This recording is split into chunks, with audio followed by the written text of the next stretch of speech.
Hi friends, welcome to my channel. ഇന്നത്തേത് ഒരു ഹൽവ റെസിപ്പിയാണ്.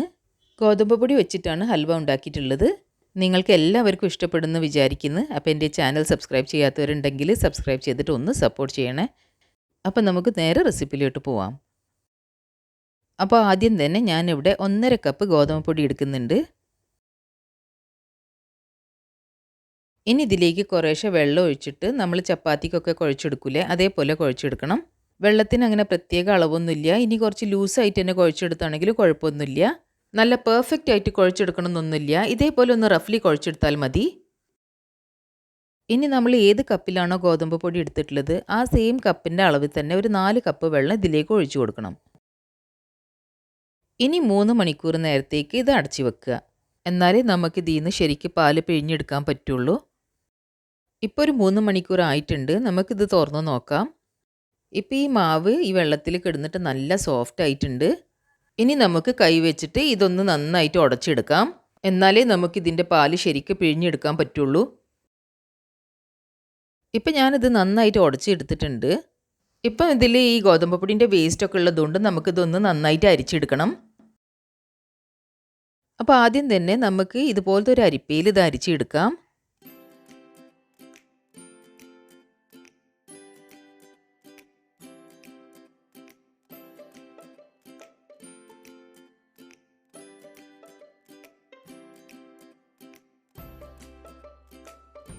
ഇപ്പോൾ ഇത് ഞാൻ നന്നായിട്ട് അരിച്ചെടുത്തിട്ടുണ്ട്. ഇപ്പോൾ ഈ കാണുന്ന വേസ്റ്റൊക്കെ നമുക്ക് കളയാം.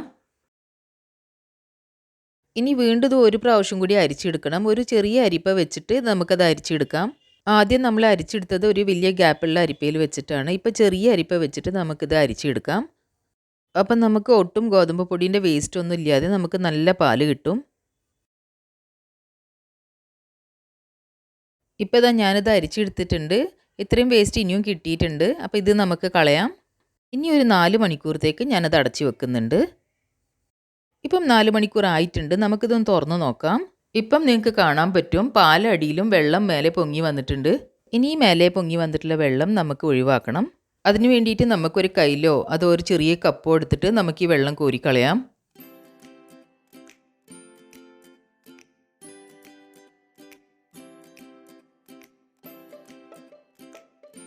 ഇപ്പം നമുക്ക് നല്ല കട്ടിയോട് കൂടിയിട്ടുള്ള ഗോതമ്പ് പൊടിയുടെ പാല് കിട്ടിയിട്ടുണ്ട്.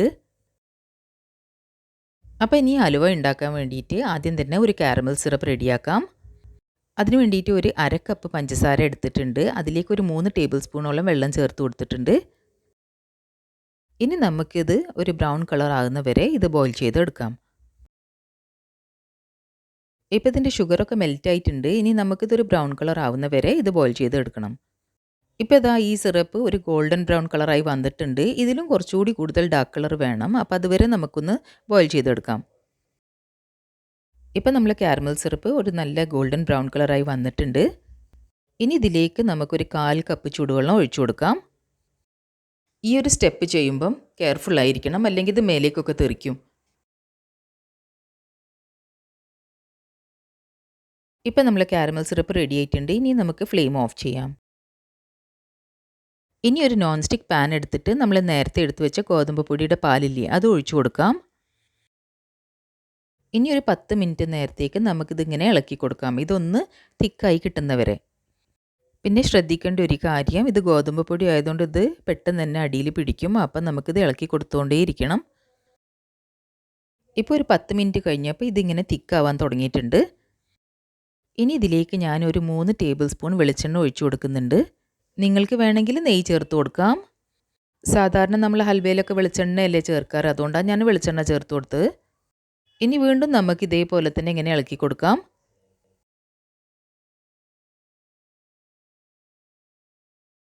ഇനി ഇത് ഒന്നുകൂടി തിക്കായി വരുമ്പോൾ നമുക്കൊരു 3 ടേബിൾ സ്പൂൺ വെളിച്ചെണ്ണ കൂടി ഒഴിച്ചു കൊടുക്കാം. വീണ്ടും ഇത് തിക്കാകുന്നവരെ നമുക്കിങ്ങനെ ഇളക്കി കൊടുക്കാം.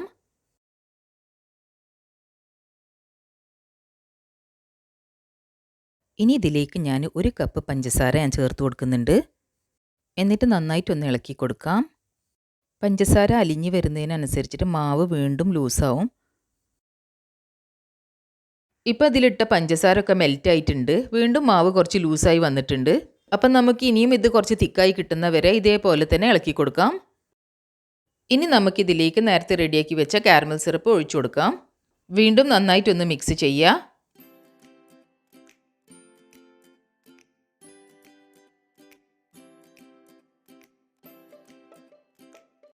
ഇപ്പം മാവ് അത്യാവശ്യം നല്ല തിക്കാവാൻ തുടങ്ങിയിട്ടുണ്ട്. ഈ സമയത്ത് നമുക്ക് കുറച്ച് ഡ്രൈ ഫ്രൂട്ട്സ് ഇതിലേക്ക് ചേർത്ത് കൊടുക്കാം. ഞാനിവിടെ ഒരു 1/2 കപ്പ് കാഷ്യൂ നട്ട്സ് ചെറുതാക്കി കട്ട് ചെയ്ത് ചേർത്ത് കൊടുക്കുന്നുണ്ട്. ഒരു 2 ടേബിൾ സ്പൂൺ എള്ള് കൂടി ചേർത്ത് കൊടുക്കുന്നുണ്ട്. ഇനി ഇത് നന്നായിട്ടൊന്ന് മിക്സ് ചെയ്യുക.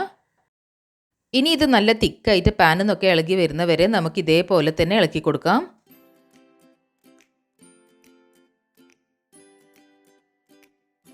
ഇനി ഇതിലേക്ക് ഫ്ലേവറിന് വേണ്ടിയിട്ട് ഒരു 2 ടീസ്പൂൺ ഏലക്ക പൊടിച്ച് ചേർത്ത് കൊടുക്കുന്നുണ്ട്.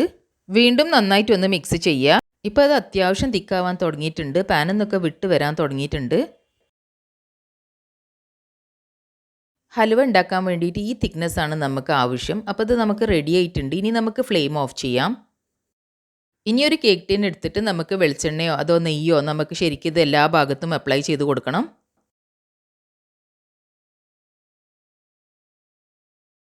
ഇപ്പം ഞാനിത് ശരിക്കും ഗ്രീസ് ചെയ്തിട്ടുണ്ട്. ഇനി ഇതിലേക്ക് ഞാൻ കുറച്ച് എള്ളിട്ട് കൊടുക്കുന്നുണ്ട്. കുറച്ച് കാഷ്യൂ നട്ട്സ് കട്ട് ചെയ്ത് അതും കൂടി ഇട്ട് കൊടുക്കുന്നുണ്ട്. ഇനി നമുക്ക് നേരത്തെ റെഡിയാക്കി വെച്ച ഹൽവയുടെ മിക്സ് ഇതിലേക്ക് ഇട്ട് കൊടുക്കാം.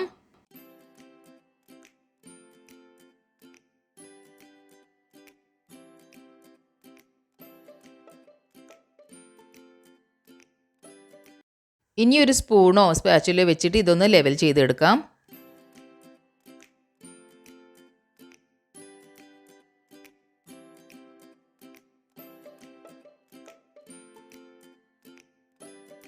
ഇനി നമുക്ക് 1 മണിക്കൂർ നേരത്തേക്ക് ഇത് റെസ്റ്റ് ചെയ്യാൻ വെക്കാം. ഇതൊന്ന് സെറ്റായി കിട്ടുന്നവരെ. ഇപ്പം 1 മണിക്കൂർ ആയിട്ടുണ്ട്. നമ്മളെ ഹൽവ ഒക്കെ ശരിക്കും സെറ്റായി വന്നിട്ടുണ്ട്. ഇനി നമുക്കിത് ഡിമോൾഡ് ചെയ്യാം.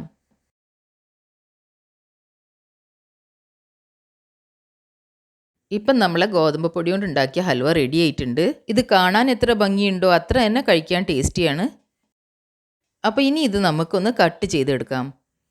കട്ട് ചെയ്യുമ്പോൾ തന്നെ നിങ്ങൾക്ക് കാണാൻ പറ്റും ഇത് എത്ര സോഫ്റ്റ് ആണെന്ന്. നിങ്ങളെല്ലാവരും ഈ റെസിപ്പി ട്രൈ ചെയ്ത് നോക്കണം. എന്നിട്ട് നിങ്ങളെ ഫീഡ്ബാക്സും സജഷൻസും ഒക്കെ കമൻറ്റ് ബോക്സിൽ കൂടി അറിയിക്കണം.